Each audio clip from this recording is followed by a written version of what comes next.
Welcome to the Green Wave Coaches Show with Gallatin football head coach Michael Stroup and Gallatin News sports editor Blaine Kellar. The Green Wave Coaches Show is brought to you by Tennessee Ace Hardware. Football season is grilling season, so stop by Tennessee Ace Hardware today and check out their large selection of Big Green Egg grills. Also brought to you by Double Dogs, Sumner County's favorite sports bar. Dairyberry's Heating and Air. Dairyberry's has been voted Sumner County's best heating and air service for the past 9 years. For outstanding service, give them a call today. And finally, by Tennessee Highway Safety Office, reminding you that fans don't let fans drive drunk. Now here are Coach Michael Stroup and Blaine Kellar. Checking back in on the Green Wave Coaches Show, Sumner County sports editor Blaine Kellar here with Gallatin football coach Michael Stroup, here to recap Union throwback game, a 48-13 win against Wilson Central. Getting ready to preview the Green Waves game against Springfield. Coach Stroup, welcome back in after a win. Yep, thanks. Good to be here. Talk about kind of the bounce back that you guys were able to have, just the performance overall. Really probably pleased with the effort you guys gave in kind of getting on the right track at this point in your season against Wilson Central.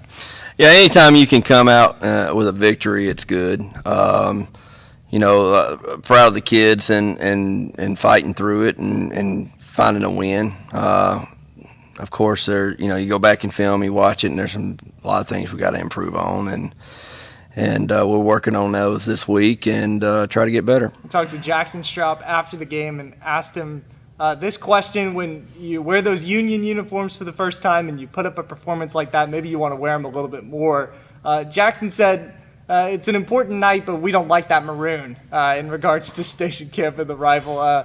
Just overall in that kind of showing how you guys were able to honor Union, how special was that for maybe everybody involved? There were a lot of people involved across the board for that performance. Yeah, we had originally scheduled it early in the season, but weather kind of forced the hand to move it. So, we wanted it earlier. It's nicer weather, and it's probably warmer in the beginning of the year, but it was cool and whatnot. And, some of the older folks probably choose to kind of stay indoors, and I don't blame them.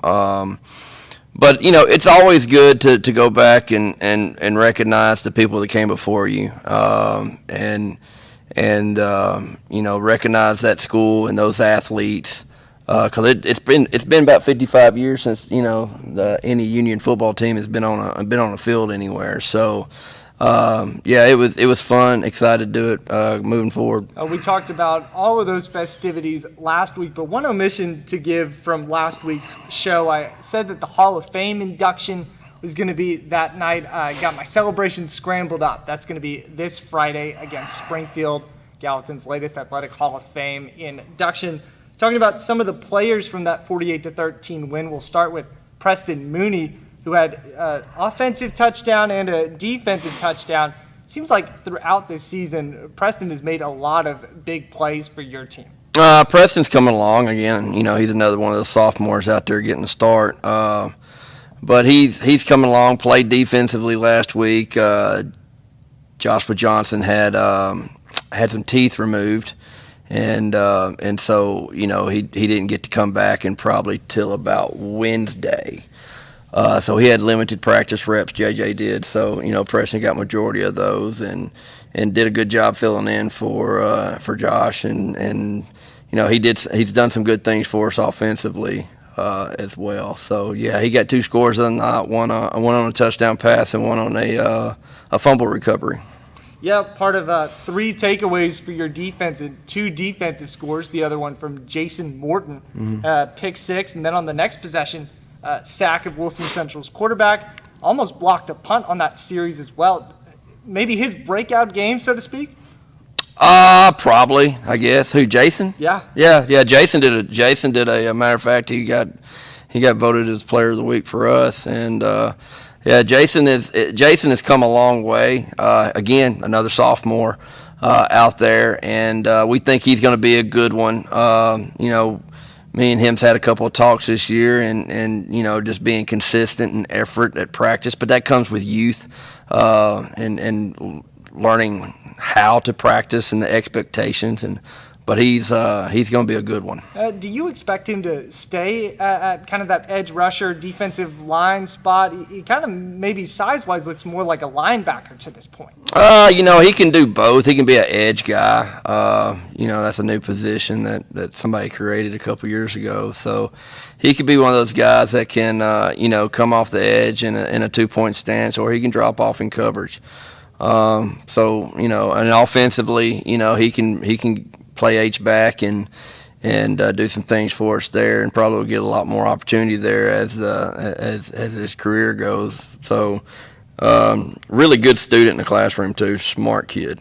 Offensively, Gallatin had multi-touchdown showings from Jackson Stroup and Jaden Hoskins.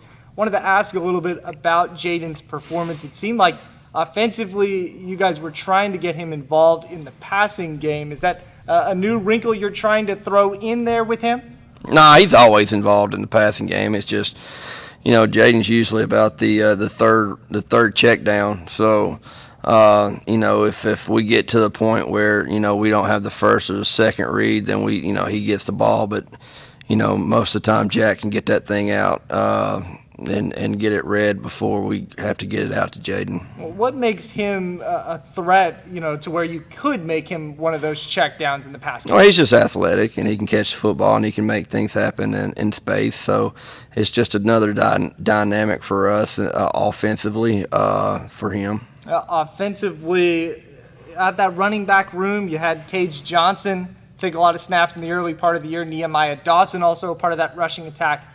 As you get to this point of your season, do you want to see just one guy take that running back room like Jaden has? Well, what you want to do is be a three-headed monster back there. But when Jaden has had the success he's had in the past few weeks, then you got to go with the hot hand too. Cage does a good job for us. He's a hard-nosed runner, gets the ball downhill. Nehemiah's been injured the past couple of weeks. Still waiting for him to get cleared. Need to get him back on the field to help us. You want to get all of them back there as much as possible. How do you balance that with maybe riding the hot hand of a running back and maybe them finding a rhythm in a game? Like, do you think the last couple of games, part of Jaden's success is getting into the flow of a game like that? Well, I think that dictates whether you stay on the field longer or not. Jaden usually gets going, or it could be Cage. I don't know. It just depends on who gets going, who's feeling the game a little bit better than the other. You just kind of got to get in the role of things and get it going.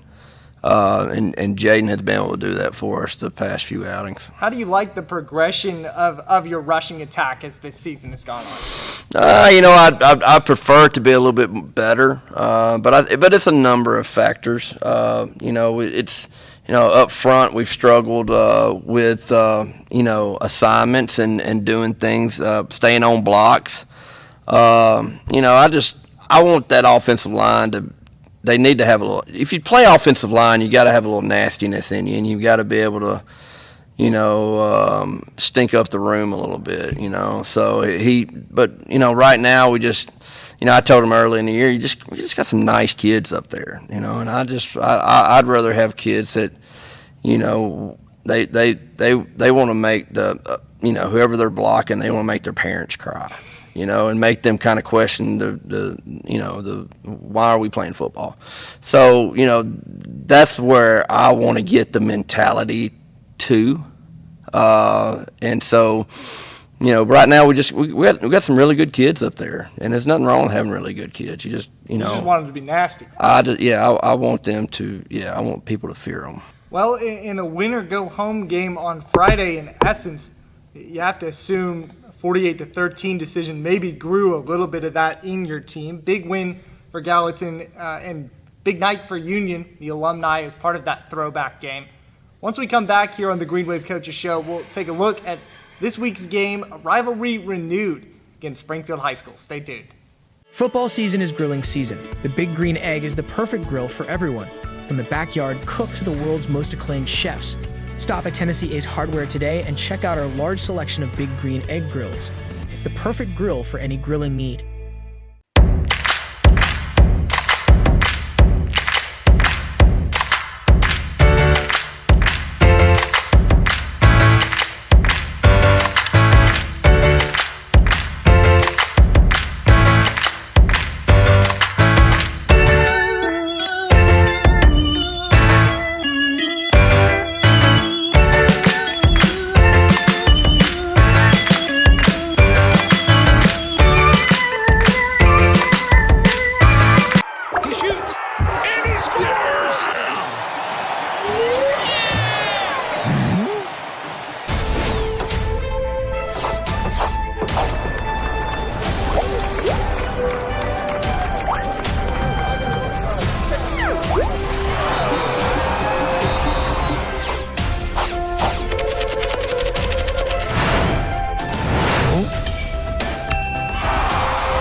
Toby.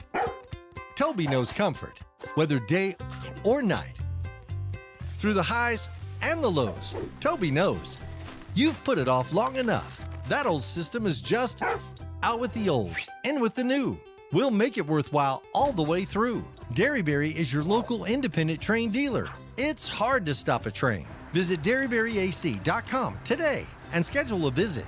Derryberry Heat and Air, making customers for life. Welcome back to the Green Wave Coaches Show, getting ready to preview Gallatin's game against Springfield. One more note on the nastiness of the offensive and defensive lines, Coach. Have you seen some guys maybe buy into that going into this game? It seems like against a team like Springfield, you might need some of that. We talked about Peebler. I think that I think there's been times where like Joshua Johnson, he'll go hit somebody. We were talking earlier about Micah Bell, how he's coming along. So you just got to get it to go and grow. I think Case and Boswell has grown so much since the beginning of the year. He has grown as a football player, and someone that we count on. Georgion Parks is another one that has done a good job. Has still got to work on the little things, and we've talked about that with him. But it's kind of like a wildfire. Okay, it may start out small, and then all of a sudden it's going to catch on, and you just got to keep harping on it, and hopefully it gets infectious and it spreads across the whole team. So that's what we'll keep doing. Now, this is a battle-hardened Springfield team you're going up against. They've played in 4 one-possession games this year, one more by 2 scores. It's something us at Main Street Preps have said a lot. This is a team that doesn't have the best record, but one that very easily could have been undefeated to this point. What have you noticed in that regard about them?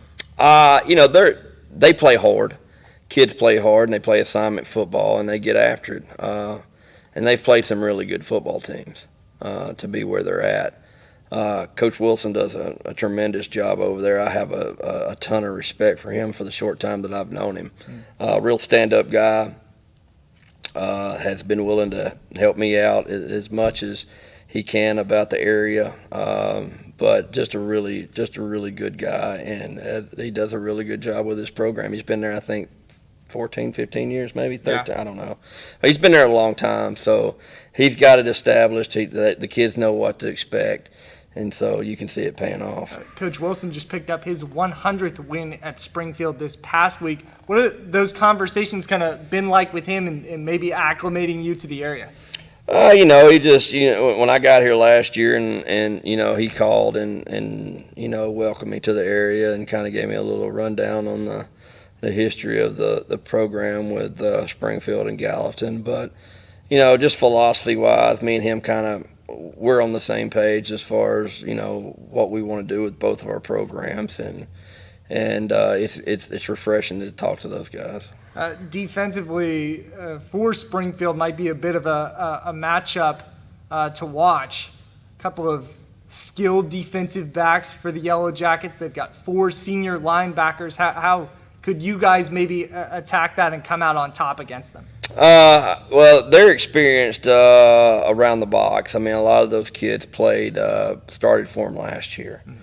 51, 16, 74. Those are the kids that are top of my head that played for them last year and did a really good job. I think 6 may have been in there too.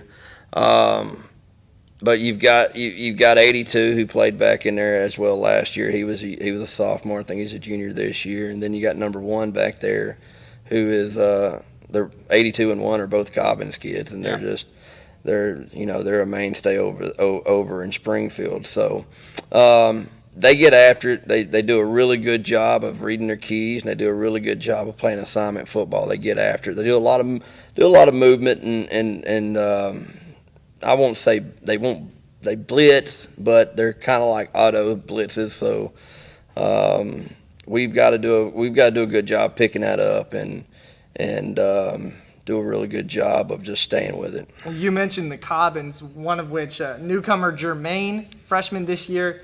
Past couple weeks, SEC offers from Kentucky and Tennessee. Curious how you kind of game plan, if at all, differently when you've got a guy, a talent like that you're going up against? I mean, yeah. I mean, he's a kid that I mean, he stands out on film. I mean, he doesn't look like a freshman, obviously. He's probably about 6'1", I would say probably about 180, 175 right now. So I mean, he doesn't look like a typical freshman. But again, you know, we've got to go out there and play football, and you know, we are going to throw the football. So you know, whether we throw in his direction or not depends on the defense and how they dictate it. As a defense, I should say, how do you kind of feel confidence-wise with the state of run defense? Springfield's got a few guys that they filter through at that running back spot, and feel like they've shown a lot of success in that facet of their game, not only this year, but across Coach Wilson's coaching career. Yeah, he's got 2 or 3 running backs back there that, you know, they all look impressive. Number 9 is a big kid and runs the ball well, gets behind his shoulder pads. I think 4 may be another one that gets in there and gets in there and does a good job. 88 in the beginning of the year. Did a really good job of gaining some yards. I think he may lead them in rushing. So, you know, but again, you know, they do a really good job up front, and the backs hit the hole they're supposed to hit, and you know, they've had success there with it. Last year, this was a 17-7 game at Springfield. It took a while for you guys to kind of break through and win that one. Does Springfield provide a kind of matchup problem based on what you saw last year? What do you mean? Is there something that they do that made it difficult for you guys to break through against them a year ago? You know, I think it was, and it's no slight of hand to them. They did a great job, but you know, I think we dropped a lot of passes last year. LD came in with the yips a little bit, and then it was our first game without Zakayan, so you know, we were back there trying to audition for running back during that week. So you know, there's a number of factors that played its part. I just remember, you know, not being able to hand it off to Zakayan in that game, and also remember a bunch of passes that we dropped early on. Now, this game, of course, a rivalry like I mentioned, but equally as important, I'd say at this point, is a win for both of you guys, despite this not being a region game. Mm-hmm. Springfield needs a win to avoid a tiebreaker with Henry County and Portland in the Region 7 5A race. And for 6A, there's a bit of a log jam for that last playoff spot. So how does that add to the intensity of this game, despite it not being in league? You know, I told the kids yesterday we were in the playoffs. We were already in the playoffs. You know, we already started it. We're just starting it earlier than everybody else. Right. So we've got to go out there with a win-or-go-home mentality. Don't know necessarily this game is going to affect anything with our playoff picture, but you know, but we want to have that mentality that, you know, that it does. And so again, just looking for that complete game. You know, and again, I don't think we've had it. I don't think we've had one yet. We did play Warren County earlier in the year, but you know, that's another story. We've got to play an opponent that is equal or better than us. That we have got to play a complete game on both sides of the ball. Seemed like a lot of games last year, including this one, Gallatin was on the road. Now, after a stretch of home games, this will likely be the home finale for you guys. How have you reflected as a coach, seeing the turnout for a full season now of those games at Calvin Short Field? Turnout is, and what do you mean? The fan turnout? You know, I think it's been decent. I think weather's played a part in it. We played Green Hill here, and I think we had 8 people in the stands. And then, you know, we played the Union night, and it was okay, but you know, again, it was cold, and a lot of people didn't come out to that. But we had more than 13 there. So, it's, here, the thing is, whether it come rain, snow, or sleet, you've got to, you want to support the program and get out there and support these kids. And they're trying their best, and sometimes they come up short. But it's no lack of effort on their part. They're trying the best they can. So, I know we opened up the season here with Station Camp, I believe, and I don't know if you could sit down anywhere. Big crowd that night. But it needs to be like that every Friday night at every stadium in the area. So you get out there and cheer on your colors and cheer on the kids on the field and on the sidelines there and just give them your best effort. Got a chance to catch Gallatin at home on Friday night against Springfield. We'll have coverage for it as part of the Gallatin News and Main Street Preps. We'll come back with one intriguing question for Coach Michael Stroup. Football season is grilling season. The Big Green Egg is the perfect grill for everyone. From the backyard cook to the world's most acclaimed chefs. Stop at Tennessee Ace Hardware today and check out our large selection of Big Green Egg grills. It's the perfect grill for any grilling need.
Hey, Toby.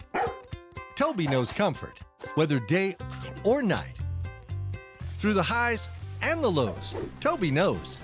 You've put it off long enough. That old system is just out with the old, in with the new. We'll make it worthwhile all the way through. Derryberry is your local independent train dealer. It's hard to stop a train. Visit DerryberryAC.com today and schedule a visit. Derryberry Heat and Air, making customers for life. As I said, one intriguing question with Coach Michael Stroup here on the Green Wave Coaches Show. Coach, not sure if you saw the headlines yesterday, but as we reported, the Hendersonville-Portland referees from Friday night's game have been suspended a week after incorrectly calling a play on the last minute. Hendersonville at Portland, an 89-yard touchdown, should have been flagged for an illegal shift, according to Middle Tennessee Officials Association Commissioner Junior Ward.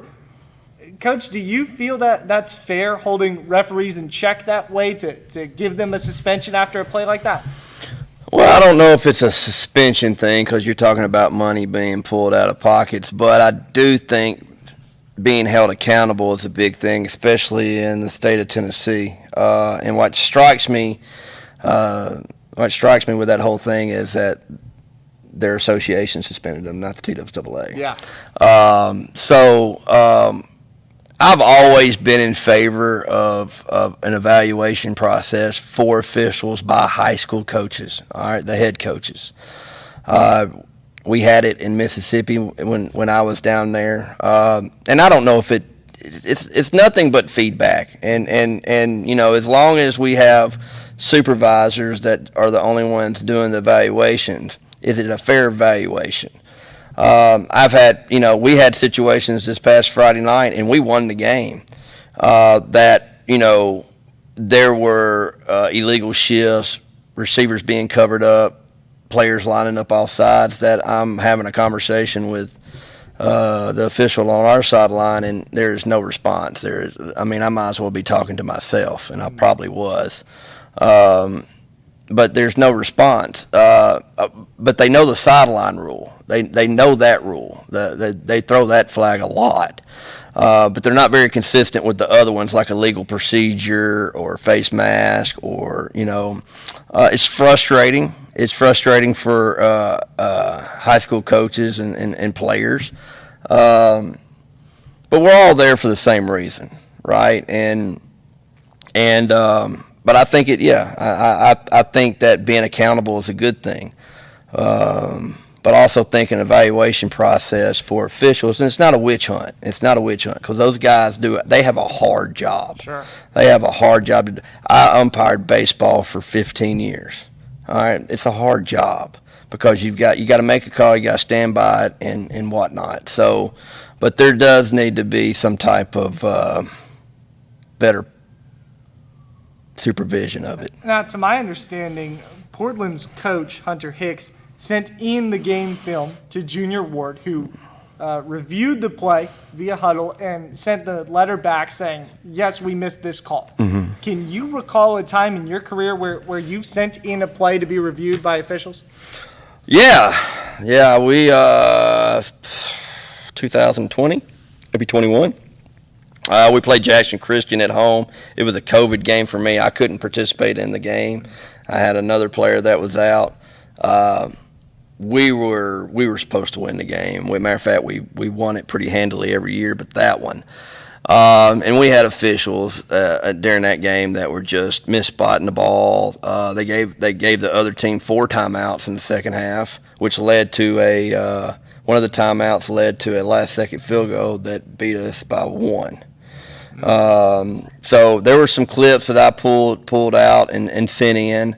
And yeah, they did some. They demoted one official to just an EOC guy, and wow. Maybe suspended some of the other ones for a game. So they've done it. But Tito Stable did that. This was the Officials Association. Right. Different. Big difference. So I mean, it's I've seen it done before. It's not a whole lot, but yeah, I've seen it done. It's an interesting situation brewing here in Sumner County. I'm glad to kind of have your coach's take on that. Not too many coaches, I think, would be willing to comment on that. So glad for Coach Straup's intriguing opinion there on our one intriguing question. Thanks so much for tuning into another episode of the Green Wave Coaches Show. We'll see you back here next week. You've been watching the Green Wave Coaches Show with Gallatin football head coach Michael Stroup and Gallatin News sports editor Blaine Kellar. The Green Wave Coaches Show is brought to you by Tennessee Ace Hardware, Double Dogs, Dairyberry's Heating and Air, and the Tennessee Highway Safety Office.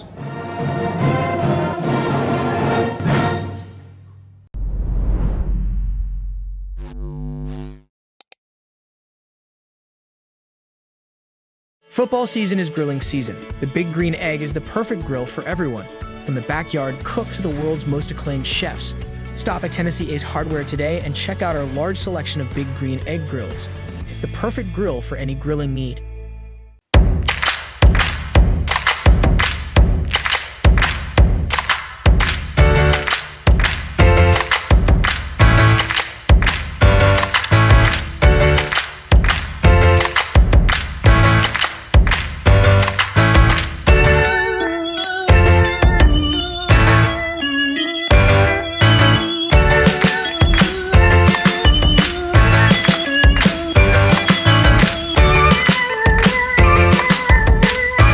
Football season is grilling season. The Big Green Egg is the perfect grill for everyone. From the backyard cook to the world's most acclaimed chefs. Stop at Tennessee Ace Hardware today and check out our large selection of Big Green Egg grills. It's the perfect grill for any grilling need.